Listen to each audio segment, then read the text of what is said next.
Orient bell tiles studio से आप देख रहे हैं एबीपी न्यूज। नमस्कार, एक बार फिर से बहुत स्वागत है आपका। आप देख रहे हैं एबीपी न्यूज पर खबर पक्की है। आपके साथ मैं हूं जिया शर्मा और आइए अब आपको खबरें विस्तार से हम दिखा देते हैं। और सबसे पहले बात करेंगे बड़ी खबर की। यूजीसी के नए नियमों पर विवाद से जुड़ी ये बड़ी जानकारी आपको दे दें। यूजीसी की तरफ से जारी किया जाएगा स्पष्टीकरण। ये एक बड़ी खबर मिल रही है सूत्रों के द्वारा सरकार एक हाई लेवल कमेटी बना सकती है। शिक्षाविद, अधिकारी, यूजीसी को मिलाकर कमेटी संभव है और उसके बाद एक स्पष्टीकरण भी जारी किया जाएगा। इस वक्त आपको बता दें कि जो यूजीसी का नया नियम लागू हुआ है उसको लेकर लगातार विवाद की स्थितियां बनती हुई नजर आ रही है। लोगों में आक्रोश है और कई जगह पर नारेबाजी भी की गई है और सरकार से लगातार मांग की जा रही है कि इन नए नियमों को वापस लिया जाए। और ऐसे में अब यूजीसी की तरफ से जारी किया जाएगा स्पष्टीकरण। सूत्रों के हवाले से यह खबर मिल रही है। सरकार एक हाई लेवल कमेटी भी बना सकती है और इस कमेटी में शिक्षाविद, अधिकारी, यूजीसी को मिलाकर कमेटी संभव मानी जा रही है। इस कमेटी का गठन होगा। स्पष्टीकरण भी लगातार ये जानकारी मिल रही है कि साझा किया जाएगा, जारी किया जाएगा और उसमें तमाम जो नियम है, यूजीसी के जो नए नियम हैं उनको लेकर स्पष्टीकरण दिया जाएगा। आपको बता दें कि सवर्ण समाज की तरफ से लगातार यूजीसी के नए नियमों को लेकर विरोध व्यक्त किया जा रहा है। हमारे साथ हमारी पॉलिटिकल एडिटर मेघा प्रसाद जुड़ गई है इस बड़ी खबर पर। मेघा, ये बड़ी जानकारी मिल रही है कि यूजीसी की तरफ से जो स्पष्टीकरण है वो जल्द जारी किया जाएगा। क्या जानकारी आपके पास? जी, देखिए, ये जानकारी सूत्रों के द्वारा है। ये नहीं आप कह सकते हैं कि यूजीसी या मंत्रालय ने इस बात की पुष्टि की है। ये सूत्रों के द्वारा हमें जानकारी दी जा रही है कि देखिए जितनी सवाल उठाए गए हैं और सोशल मीडिया पे देखिए एक तरीके से तूफानी मचा हुआ है कि इस तरीके के रूल्स एंड रेगुलेशंस यूजीसी लेकर आ रहा है और इसे मिसयूज करने का ये डर बहुत ज्यादा बड़ा है कि देख, मान लीजिए अगर किसी ने गलती से कहा कुछ या फिर किसी के बारे में गलत जानकारी देकर उसके अगेंस्ट आप केस रजिस्टर कर रहे हैं तो उन लोगों का क्या होगा। तो एक तरीके से समझिए स्पष्टीकरण जो आ रही है, स्पष्टीकरण इसीलिए आएगी क्योंकि मंत्रालय को ऐसा लग रहा है, अफसरों को ऐसा लग रहा है, यूजीसी के जो सीनियर ऑफिसर्स हैं उन लोगों को भी ये लग रहा है कि इसमें एक लोगों को समझाने की जरूरत है कि किसी भी तरीके से ये सारे जो नए रूल्स और रेगुलेशंस लाए गए उनका गलत इस्तेमाल नहीं होगा। तो पहली बात वो है। दूसरा, हमें ये भी बताया जा रहा है और ये जानकारी सिर्फ एबीपी न्यूज के पास है कि हो सकता है आज या कल में एक ऐलान हो कि एक कमेटी का गठन किया जा रहा है और कमेटी में लगभग 9 से 10 लोग होंगे, ऐसी जानकारी मेरे पास है। और उस कमेटी में एकेडमिक्स, मतलब जैसे प्रोफेसर्स हैं यूनिवर्सिटीज में जो सीनियर रिसर्च फेलोज हैं, उनमें से जो जिनको मंत्रालय को ऐसा लगता है, यूजीसी को ऐसा लगता है कि ये बिल्कुल सही बैठेंगे ऐसे कमेटी की अध्यक्षता करने के लिए या उसके मेंबर्स बनने के लिए, तो उनको उठाया जाएगा। यूजीसी से भी अफसर्स होंगे और मंत्रालय से भी जरूर लोग होंगे उस कमेटी में। तो एक उच्च स्तरीय कमेटी का गठन करने की बात अब चल रही है और इसकी जानकारी मुझे लगता है कि औपचारिक तरीके से आज या कल में या तो यूजीसी या मंत्रालय देगा। तो ये कमेटी का काम क्या होगा? ये कमेटी का काम यही होगा बेसिकली ओवरसी करना। ओवरसी करने का मतलब है कि आप नजर रखेंगे कि ये गलत इस्तेमाल, इन सारे जो नए रूल्स आ रहे हैं उनका गलत इस्तेमाल ना हो और अगर गलत इस्तेमाल हो रहा है तो उन लोगों को जिनके विरुद्ध ये गलत इस्तेमाल हो रहा है उनको किसी भी तरीके की हानि ना पहुंचे। तो अभी ये सारी चीजें बातचीत के ही दायरे में है, डिस्कशन हो रही है। थोड़ा इंतजार करेंगे, आज या कल में इसकी औपचारिक तरीके से इसके बारे में बताया जाएगा। ठीक मेघा, आप नजर बना के रखिएगा। फिलहाल शुक्रिया आपका हमारे साथ जुड़ने के लिए और तमाम जानकारी साझा करने के लिए। तो सूत्रों के हवाले से एक ये बहुत बड़ा अपडेट मिल रहा है और एबीपी न्यूज के पास ये एक्सक्लूसिव जानकारी है कि जल्दी स्पष्टीकरण जारी किया जाएगा। साथ ही सरकार एक हाई लेवल कमेटी का भी गठन कर सकती है। लेकिन यूजीसी को लेकर ये विवाद क्यों हो रहा है वो भी हम आपको बता दें। दरअसल यूजीसी इक्विटी रेगुलेशंस 2026 इसी महीने लागू हुआ है और ओबीसी वर्ग को जातिगत भेदभाव की परिभाषा में शामिल किया गया है। झूठी या दुर्भावनापूर्ण शिकायतों पर जुर्माना या निलंबन जैसे प्रावधान हट गए हैं। सामान्य वर्ग के मुताबिक कानून का दुरुपयोग उन्हें निशाना बनाने के लिए किया जा सकता है। ये डर कहीं ना कहीं इस वक्त गहराता जा रहा है इस नए नियम के आने के बाद और दावा है कि गलत शिकायत दर्ज कराने वाले को किसी दंड का डर नहीं होगा। यानी कि जिसने गलत शिकायत अगर मान लीजिए दर्ज करवा दी है और वो फर्जी शिकायत मिलती है तो भी उस शिकायत करने वाले को किसी भी दंड का डर नहीं होगा। ये लगातार जो नए नियम यूजीसी को लेकर सामने आए हैं उसको लेकर विरोध इसलिए गर्माता जा रहा है।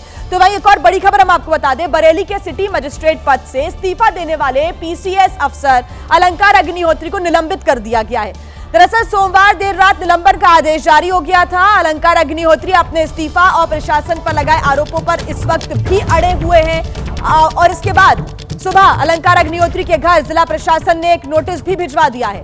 अलंकार अग्निहोत्री के इस्तीफे पर एक नया अपडेट सामने आ रहा है। बरेली के डीएम ने अलंकार अग्निहोत्री को नोटिस दे दिया है। निलंबन वाला नोटिस देने के लिए अधिकारी पहुंचे थे सुबह सुबह उनके घर पर और अग्निहोत्री ने नहीं लिया है निलंबन वाला नोटिस।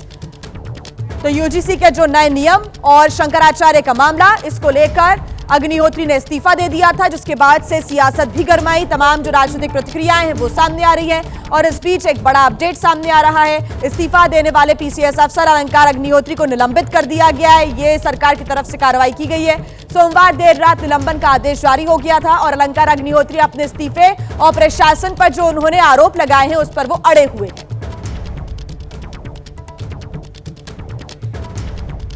और इसी से जुड़ी एक बड़ी खबर मिल रही है। जिला अधिकारी के नोटिस दिए जाने के बाद अलंकार अग्निहोत्री अब उनसे मुलाकात करने वाले हैं। ये बड़ी जानकारी, बरेली के डीएम से मुलाकात करेंगे अलंकार अग्निहोत्री और दोपहर 2 बजे का वक्त बताया जा रहा है जब डीएम से मुलाकात होगी अलंकार अग्निहोत्री की। जिला अधिकारी ने अलंकार को नोटिस भेजा था लेकिन वो नोटिस लेने से इनकार कर दिया गया था अलंकार के द्वारा और अब ये जानकारी मिल रही है कि अलंकार अग्निहोत्री अब उनसे यानी कि डीएम से मुलाकात कर सकते हैं और दोपहर 2 बजे डीएम की मुलाकात अलंकार अग्निहोत्री से हो सकती है। जिला अधिकारी ने ही यानी कि डीएम ने ही अलंकार को नोटिस भेजा था। मैंने जिलाधिकारी महोदय, माननीय राज्यपाल महोदय और सीओ सर हैं उत्तर प्रदेश भारत निर्वाचन आयोग, मैंने उनको अपना इस्तीफा पहले जारी कर दिया है। तो ये तो कल जो सुनियोजित साजिश थी जब वो विफल हो गई, जब रात में डीएम सर के जो कैंप ऑफिस में जो घटना हुई, दुर्भाग्यपूर्ण घटना हुई, जिसमें कि उनको फोन पर जब उनको डीएम सर को कोई कॉल आया था 7:30 से 7:45 के बीच में और उसमें जो वार्ता चल रही थी स्पीकर फोन पे जो सबने सुना, उसमें ये था कि ये साला पंडित पागल हो गया है, इसको ये बिठा के रखो, इसको रात भर जाने मत देना। अब देखिए, बरेली के सिटी मजिस्ट्रेट अलंकार अग्निहोत्री अपने पद से इस्तीफा देने के बाद चर्चा में हैं और उन्होंने सरकारी नीतियों से असहमति जताते हुए इस्तीफा दिया था। शंकराचार्य के अपमान और यूजीसी के नए नियम के विरोध में उन्होंने इस्तीफा दिया। जिला अधिकारी समेत कई अधिकारियों के मनाने पर भी वो नहीं माने और अपनी बातों पर अड़े रहे। मनाने के लिए कई नेता भी पहुंचे लेकिन उन्होंने किसी की भी बात नहीं सुनी। इस्तीफा देने के बाद सरकारी आवास भी उन्होंने अब खाली कर दिया है। इससे पहले प्रयागराज में धरने पर बैठे शंकराचार्य स्वामी अविमुक्तेश्वर आनंद से भी उन्होंने फोन पर बातचीत की।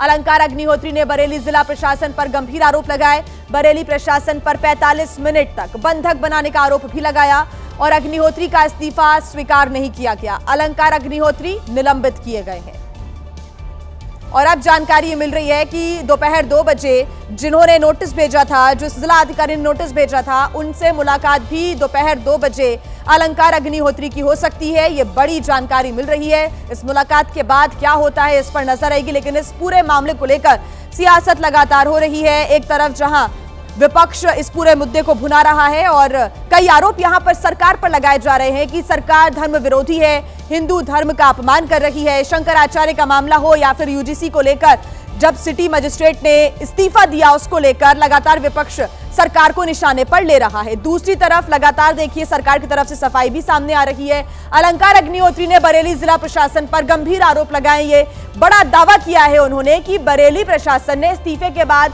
उन्हें 45 मिनट तक बंधक बनाए रखा और इस पर बरेली के एडीएम देश दीपक सिंह का बयान भी सामने आ गया है। जिला प्रशासन ने अलंकार के आरोपों को सिरे से नकार दिया है।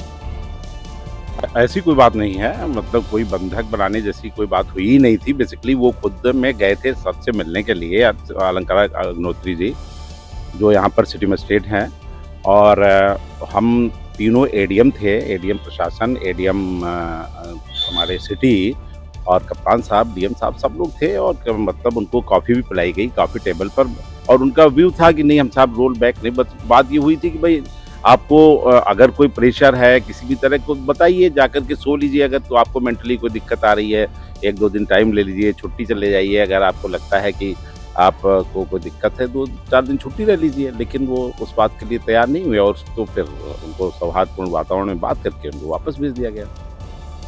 और इस बड़ी खबर पर जो भी अपडेट होगा एबीपी न्यूज आगे आप तक पहुंचाता रहेगा। फिलहाल खबरों में आगे बढ़ते हैं, बात करेंगे बैंक कर्मचारियों की हड़ताल की। आज सरकारी बैंकों के कर्मचारी हड़ताल पर हैं।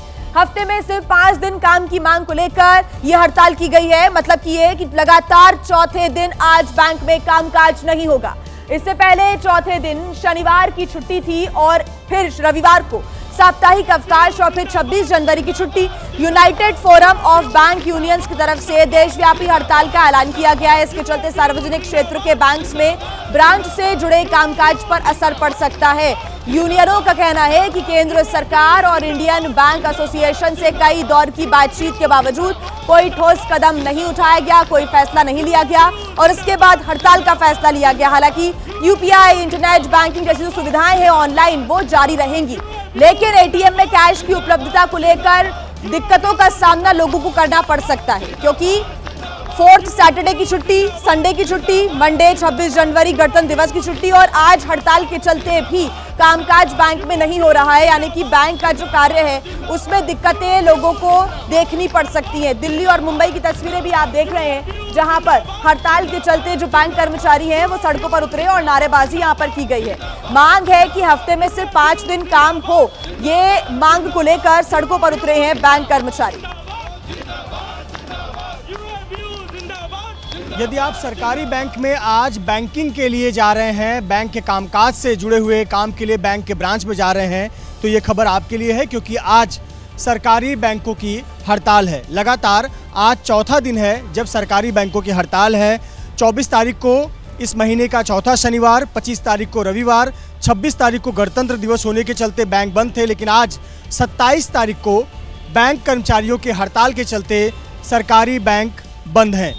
जो भी देश के नामी बैंक हैं, पंजाब नेशनल बैंक हो, बैंक ऑफ बड़ौदा हो, यूनियन बैंक ऑफ इंडिया हो या फिर स्टेट बैंक ऑफ इंडिया हो, तमाम बैंक आज बंद है। वजह है कि बैंक के कर्मचारियों ने आज हड़ताल की है। रोज का जो समय था 10 बजे बैंक खुलने का, देखिए 10 बज गए हैं, लेकिन अभी भी बैंक के कर्मचारी या फिर स्टाफ या अतिरिक्त स्टाफ कोई भी बैंक के ब्रांच में नहीं पहुंचा है। हम बैंक कर्मचारियों की लंबे समय से मांग है, उसी मांग को लेकर United forum of bank union ने आज 27 जनवरी को देशव्यापी हड़ताल का ऐलान किया है और अब इसका सीधा असर बैंकिंग कामकाज पर देखने को मिल सकता है। इस बैंक हड़ताल की वजह से पैसों की जमा करना हो, चेक जमा करना हो या अन्य प्रशासनिक काम हो, वो काम आज प्रभावित होंगे। दरअसल इन कर्मचारियों की, बैंक कर्मचारियों की मांग है, जो सबसे प्रमुख मांग है जिसके चलते आज बैंक हड़ताल किया गया है। कर्मचारियों की मांग है कि वो सप्ताह में 5 दिन काम करेंगे, अतिरिक्त घंटे काम करने के लिए तैयार है, लेकिन सप्ताह के अंत में शनिवार और रविवार को छुट्टी मिलनी चाहिए जिससे वर्क लाइफ बैलेंस हो सके। चलिए खबरों में आगे बढ़ते हैं, बात करेंगे जूनागढ़ की, जहां पर एक तेज रफ्तार कार दुकान की दीवार से टकरा गई। हादसे में देखिए यहां पर सौंदरगढ़ा इलाके में यह हादसा हुआ है और उसका जो सीसीटीवी फुटेज है वो भी सामने आ गया है। इसमें दिख रहा है कि कैसे एक तेज रफ्तार कार बेकाबू होकर सड़क से नीचे उतरती हुई सीधे दुकान की दीवार से जा भिड़ी। ये तस्वीरें आप देख रहे हैं, 3 तस्वीरें। हादसा इतना भयंकर था कि कार का अगला हिस्सा बुरी तरह से क्षतिग्रस्त हुआ है। कार की टक्कर से दुकान के शटर और दीवार को काफी नुकसान पहुंचा। हादसे के बाद कार ड्राइवर कार के अंदर ही फंस गया था। गंभीर रूप से घायल कार के ड्राइवर को किसी तरह से कार से बाहर निकाला गया और अस्पताल पहुंचाया गया। हादसे के बाद कार का स्पीडोमीटर 140 की स्पीड पर रुकी हुई स्थिति में दिखा है। गनीमत रही कि रात का वक्त था और इसी वजह से दुकान में कोई नहीं था, दुकान बंद थी, नहीं तो यहाँ पर जानमाल का नुकसान भी हो सकता था। 3 तस्वीरें आप देख रहे हैं, वहां पर लगे हुए सीसीटीवी कैमरे में ये पूरी घटना रिकॉर्ड हो गई। तेज रफ्तार से कार आती और सीधे दुकान में जा भिड़ी। वहीं महाराष्ट्र के सोलापुर में भीषण सड़क हादसा हुआ है, जहां पर पंढरपुर से मंगल देवा जाने वाला जो रास्ता है वहां पर 2 गाड़ियों के बीच भयंकर टक्कर हो गई। उस हादसे में 4 लोगों की मौके पर ही मौत की जानकारी, जबकि 6 लोग गंभीर रूप से चोटिल हो गए हैं, घायल हो गए हैं। तस्वीरें भी आप देख सकते हैं, घायलों का इलाज चल रहा है अस्पताल में। जानकारी के अनुसार हादसे के शिकार लोग मुंबई और ठाणे की निजी कंपनी में काम करते थे। ये सभी लोग छुट्टी के दौरान तुलजापुर और अक्कलकोट दर्शन के लिए गए थे और ये सभी डोंबिवली इलाके के रहने वाले हैं। दर्शन के बाद पंढरपुर होते हुए मुंबई लौटने वाले थे, लेकिन रास्ते में ही इनकी गाड़ी की कंटेनर के साथ आमने सामने भिड़ंत हो गई। बड़ी खबर आपको बता दें, बजट सत्र को लेकर सर्वदलीय बैठक लगातार जारी है। कल से संसद के बजट सत्र की शुरुआत होने जा रही है। 1 फरवरी को संसद में पेश होगा आम बजट। निर्मला सीतारमण बजट पेश करेंगी। उसके पहले सर्वदलीय बैठक आज हो रही है और कल से संसद का जो बजट सत्र है उसकी शुरुआत होने जा रही है, जिसके लिए सर्वदलीय बैठक का दौर अभी चल रहा है। बैठक लगातार जारी है और 1 फरवरी को संसद में पेश होगा आम बजट। बात करेंगे जम्मू कश्मीर की, जहां पर ताजा बर्फबारी की वजह से पूरी फिजा ही सफेद चादर में लिपटी हुई नजर आ रही है। कश्मीर के कई इलाकों में इस वक्त लगातार बर्फबारी का दौर जारी है। आइए आपको हम तस्वीरें दिखा देते हैं। अलग अलग इलाकों की यह तस्वीरें। जम्मू कश्मीर में लगातार हो रही है बर्फबारी। कैसे कश्मीर में बर्फबारी से पूरा नजारा ही बदल गया है। 8 तस्वीरें आपको हम दिखा देते हैं। कश्मीर के पुलवामा में भारी बर्फबारी का दौर जारी है। लोगों के चेहरे खिल उठे हैं, जहां पर हर तरफ बर्फ ही बर्फ नजर आ रही है। और ऐसे ही हालात बांदीपोरा में भी दिखाई दे रहे हैं, जहां पर सब कुछ बर्फबारी में सराबोर नजर आ रहा है। भद्रवाह में भी बर्फबारी से सफेद चादर बिछी दिख रही है।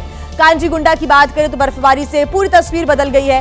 राजौरी और बारामूला में भी तस्वीरें आप देख सकते हैं, कैसे बर्फबारी की वजह से पूरी वादियां सफेद नजर आ रही है, जिसकी वजह से पारा भी नीचे लुढ़क गया है, जो लोगों की मुश्किलें भी बढ़ा रहा है।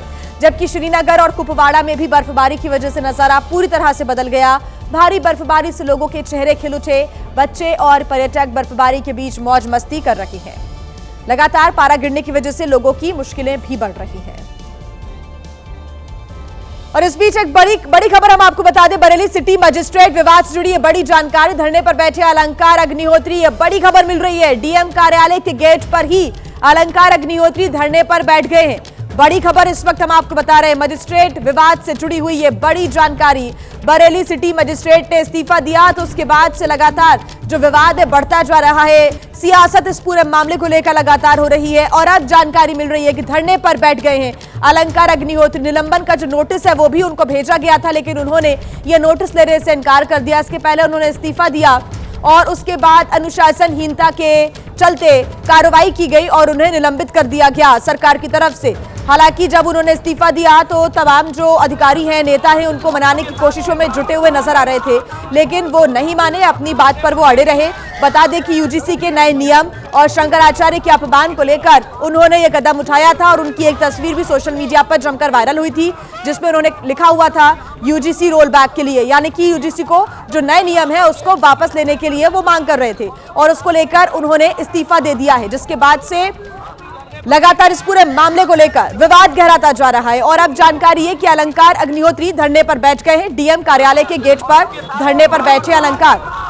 सरकार ने अलंकार अग्निहोत्री को निलंबित कर दिया है। आपको बता दें कि अलंकार अग्निहोत्री अपना जो सरकारी आवास है वो भी खाली कर चुके हैं। अलंकार अग्निहोत्री ने इस्तीफा दिया और उसके बाद से वो चर्चा में लगातार बने हुए हैं। यूजीसी के नए नियम और शंकराचार्य के अपमान की बात को लेकर उन्होंने ये इस्तीफा दिया, ये जानकारी मिली। हालांकि जानकारी ये भी मिल रही है कि एक स्पष्टीकरण जारी किया जा सकता है यूजीसी को लेकर, और साथ ही जानकारी ये भी कि यूजीसी को लेकर एक हाई लेवल कमेटी भी सरकार बना सकती है। सूत्रों के हवाले से ये खबर मिल रही है, क्योंकि यूजीसी को लेकर लगातार अलग अलग इलाकों में प्रदर्शन भी जारी है। से कौन सी साजिश करके क्या साजिश कर सकते हैं, यहाँ आए सबके सामने जवाब दे, राष्ट्र के सामने जवाब दे, पूरी मीडिया के सामने। मैं जिलाधिकारी महोदय को चाहता हूँ यहाँ आए। अभी देखिए आपके सामने रोका गया, मैंने अब यहीं बैठ रहा हूँ। जिलाधिकारी महोदय स्वयं यहाँ पे आए। इस समय संवैधानिक तंत्र विफल हो चुका है। एक व्यक्ति ऐसी विचारधारा का कौन व्यक्ति था जो ये बोल रहा था जिलाधिकारी महोदय को पंडित पागल हो गया, पूरे राष्ट्र को बताएं। तो आप धरने पे बैठ गए क्या? जब तक जिलाधिकारी महोदय यहाँ के बताएं, पूरे राष्ट्र को बताएं कि किसने कॉल किया था जिलाधिकारी महोदय को कल, जब ये बोला था कि ये पागल हो गया, बताएं, पूरे देश को बताएं ये ब्राह्मण विरोधी। मैं धरने पे क्या, मैं तो जिलाधिकारी महोदय से क्वेश्चन पूछने, और जब तक आप जमीन पे बैठे हो क्या, धरना पे बैठे हुए हैं आप क्या? वो एक सोची समझी साजिश जब फेल हो गई तो रात में जो है उन्होंने जो देर रात एक सस्पेंशन लेटर जारी किया। मैं तो पहले से ही त्याग पत्र दे चुका हूँ, ये मेरा संवैधानिक अधिकार है। धरने पे बैठे हैं क्या? मैं जिलाधिकारी महोदय से प्रश्न पूछने आया हूँ, ये पूरे राष्ट्र को बताएं, पूरे राज्य को बताएं ये पागल हो गया था, किसने बोला था? कब तक आप यहीं बैठे रहेंगे? मैं तब तक, आपको जान का भी खतरा है। मैं तो माननीय भारत की माननीय राष्ट्रपति महोदया से पहले। और ज्यादा जानकारी के साथ हमारे संवाददाता उबैदुर रहमान हमारे साथ जुड़ गए हैं। जी हेलो उबैदुर रहमान, देखिए डीएम के ऊपर लगातार अलंकार अग्निहोत्री सवाल खड़े कर रहे थे कि 45 मिनट तक बंधक बनाकर रखा गया, गलत भाषा का इस्तेमाल किया गया और उसको लेकर अब वो धरने पर बैठ गए।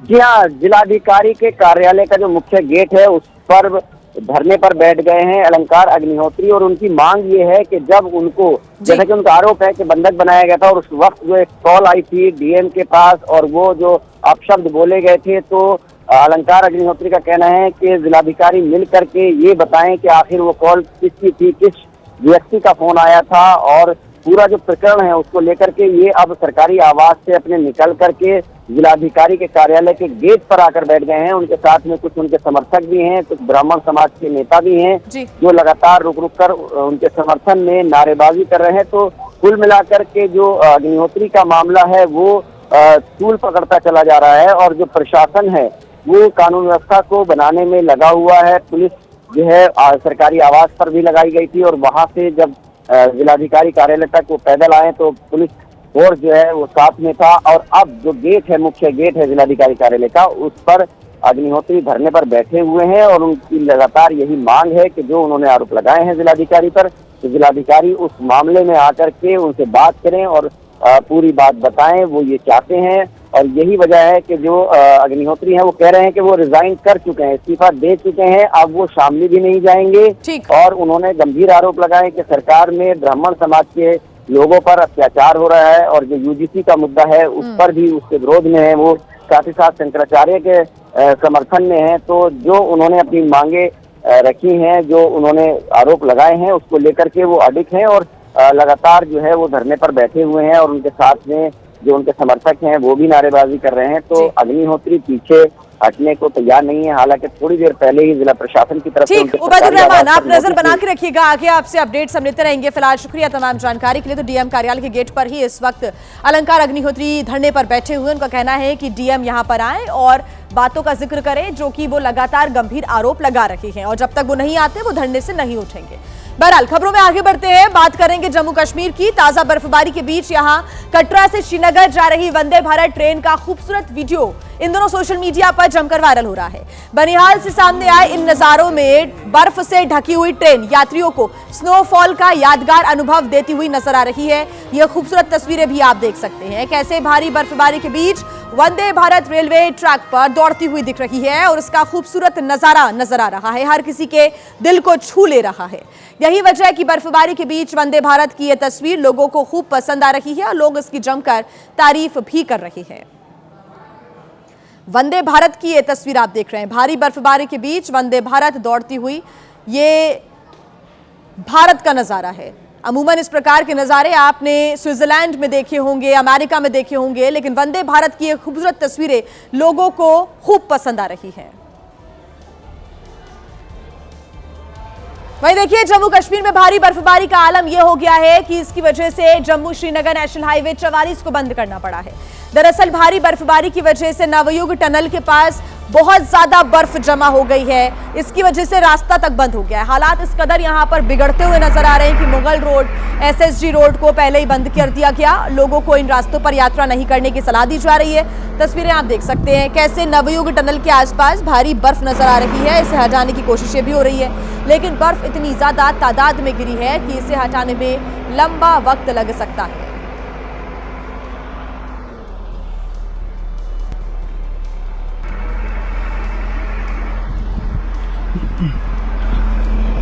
इस बर्फ को हटाने के लिए बड़ी बड़ी मशीनों का इस्तेमाल भी किया जा रहा है। जल्द से जल्द रास्ते को खोलने की कोशिश की जा रही है। और आइए ऐसी तस्वीरें आपको हम दिखा देते हैं प्रधानमंत्री नरेंद्र मोदी के साथ यूरोपीय यूनियन के नेताओं की तस्वीरें। आपको बता दें कि मदर ऑफ ऑल डील्स जो समझौता है वो हुआ, उसके बाद से दो बड़ी अर्थव्यवस्थाओं के बीच जो समझौता हुआ है, प्रधानमंत्री नरेंद्र मोदी ने कुछ देर पहले इसका जिक्र भी किया और समझौते को मदर ऑफ ऑल डील्स कहा है। यूरोपीय यूनियन के नेताओं के साथ उनकी ये तस्वीरें फिलहाल आप देख सकते हैं।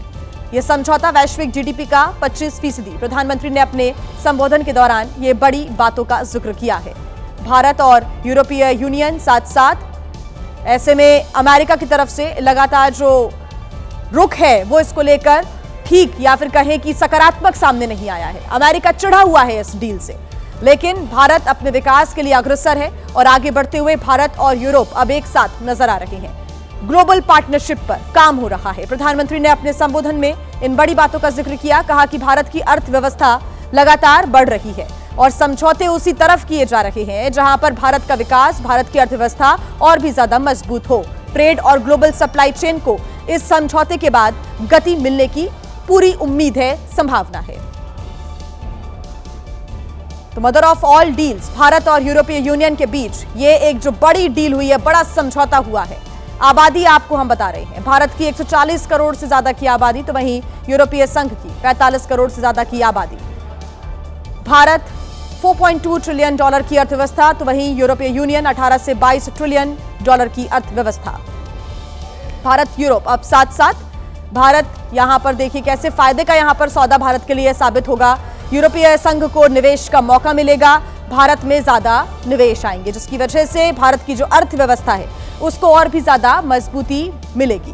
बड़े बाजार तक पहुंच हो सकेगी यूरोपीय संघ की, और भारत के द्वारा जो निर्यात है उसको भी मजबूती मिलेगी, वो भी आगे बढ़ेगा। समृद्ध बाजार भारत को मिलेगा।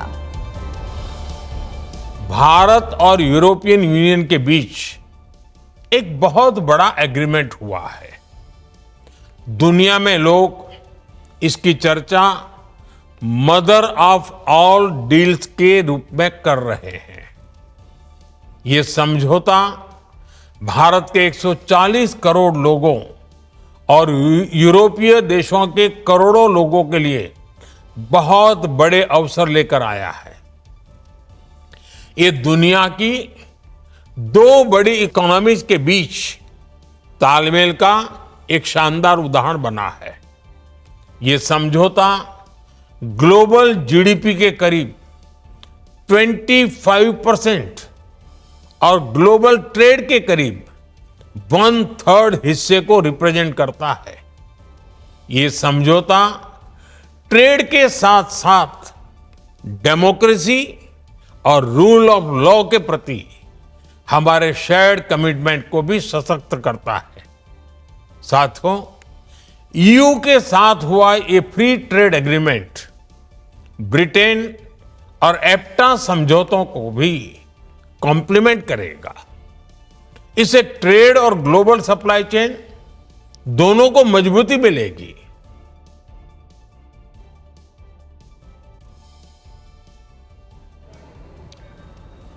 तो भारत और यूरोपीय यूनियन में मदर ऑफ ऑल डील्स जो हुआ है उसको लेकर भारत बेहद सकारात्मक इस वक्त नजर आ रहा है, क्योंकि मदर ऑफ ऑल डील्स यानी कि एक बड़ा समझौता भारत और यूरोपीय यूनियन के बीच। भारत पर दुनिया का भरोसा इस डील के बाद और बढ़ेगा। प्रधानमंत्री ने कहा कि ग्लोबल पार्टनरशिप पर हम लगातार कार्य कर रहे हैं।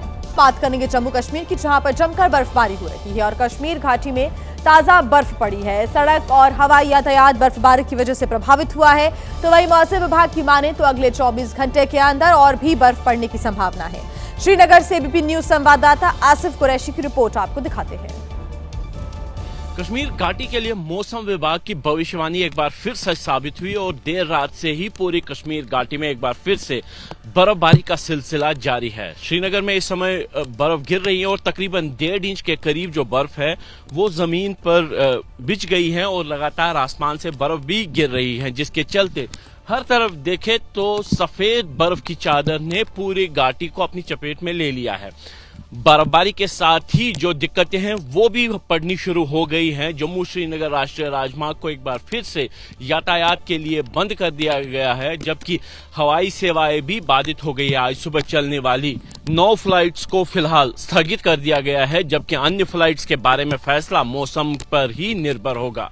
मौसम विभाग की तरफ से जो भविष्यवाणी की गई है उसके अनुसार अगले 24 घंटे तक फिलहाल ऐसे ही बर्फबारी का सिलसिला पूरी कश्मीर घाटी में रहेगा, जिसके चलते पहाड़ी इलाकों में भारी से बहुत भारी बर्फबारी का अनुमान किया गया है। दक्षिण कश्मीर की बात करें तो जहां कुलगाम, अनंतनाग, शोपियां में जो है अब तक 6 इंच से लेकर 9 इंच तक बर्फबारी सुबह से रिकॉर्ड की गई है और लगातार पिछले कुछ दिनों से जिस तरीके से कश्मीर घाटी में कुदरत मेहरबान है, बर्फबारी का सिलसिला जारी रहेगा। मौसम विभाग का ये कहना है कि आने वाले दिनों में कल से जो है मौसम में सुधार होगा और 10 फरवरी तक कोई बड़ी बर्फबारी की भविष्यवाणी नहीं है, लेकिन बीच बीच में हल्की बर्फबारी पूरी कश्मीर घाटी में होती रहेगी, जिससे 4 महीने से जारी जो सूखे सी हालत थी वो समाप्त हो जाएगी, लेकिन जो दिक्कतों का सामना है वो बढ़ता जाएगा।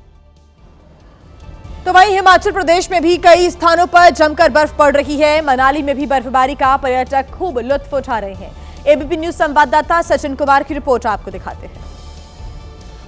हिमाचल के पहाड़ों में बर्फबारी का दौर लगातार जारी है। हम मनाली में हैं इस वक्त और आपको मनाली में हालात दिखाते हैं। बर्फ की वजह से जो है ये पूरी की पूरी घाटी जो है वो सुंदर हो गई। आप देखेंगे ये सारा ब्यास नदी है और ब्यास नदी के इर्द गिर्द जो है ये बर्फ़ जो है, बर्फ़ की सफ़ेद चादर जो है ओढ़े हुए है। ये बिल्कुल मनाली टाउन के साथ का ये मंज़र है और यहाँ सैकड़ों हज़ारों टूरिस्ट अब भी हैं और बर्फ़बारी का मज़ा ले रहे हैं। और अब भी मनाली से थोड़ा ऊपर सोलंग वैली की तरफ अब भी बर्फ़बारी हो रही है और मनाली का फोरकास्ट भी जो है वो बर्फ़बारी का है।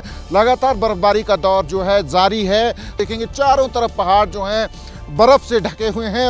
जहाँ तक नज़र जाती है वहाँ तक बर्फ़ ही बर्फ़ जो है मनाली में है। यहाँ सैलानी भी हैं, सैलानी जो हैं मज़ा ले रहे हैं, लुत्फ़ ले रहे हैं बर्फ़ का जो है। उनसे बात भी करते हैं।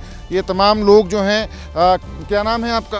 सूरज। सूरज कहाँ से आए हो? गाजियाबाद से। गाजियाबाद से। आप तो तमाम नौजवान हैं, इकट्ठे टीम बना के आए हैं? हाँ जी, हाँ जी। तो कब आए हैं? हम आए थे कल दोपहर 3 बजे आए थे। बर्फ़ तो काफ़ी ज़्यादा है मनाली में, आप लोग मज़ा ले रहे हैं इसका? हाँ जी, पूरा मज़ा ले रहे हैं। हाथ पैर बिल्कुल ठंडे पड़े हैं बिल्कुल। ये हैं पर्यटक जो है यहाँ पे आनंद ले रहे हैं बर्फ़बारी का। आप देखेंगे कि कैमरा जहाँ तक जाता है, जहाँ तक कैमरे की नज़र से हम देख सकते हैं वहाँ तक बर्फ़ ही बर्फ़ जो है नज़र आती है।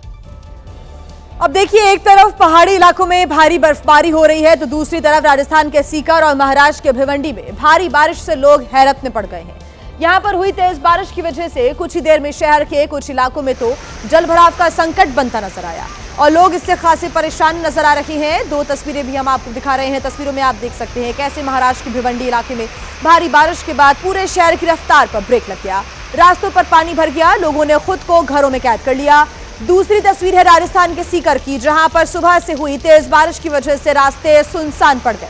बारिश की वजह से पारा भी लुढ़क गया। ऐसे में लोगों ने खुद को घरों में कैद कर लिया है। जल भराव की समस्या से लोगों को 2-4 होना पड़ रहा है। महाराष्ट्र और राजस्थान की ये तस्वीरें आपके सामने। वहीं हिमाचल प्रदेश के मंडी जिले में भारी बर्फबारी के बावजूद एक दूल्हा पैदल चलकर अपनी बारात के साथ दुल्हन के घर पहुंच गया।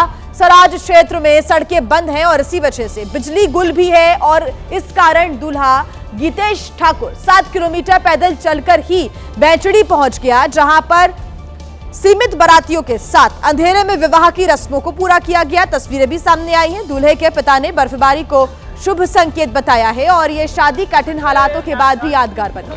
बर्फीले और दुर्गम रास्तों को पैदल तय करना एक बड़ा कदम था।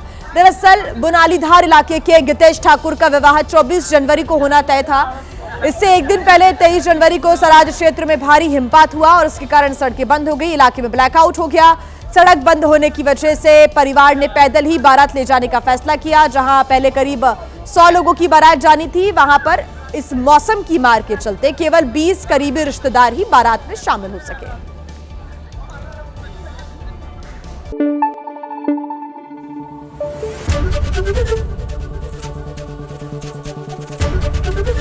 एबीपी न्यूज आपको रखे आगे।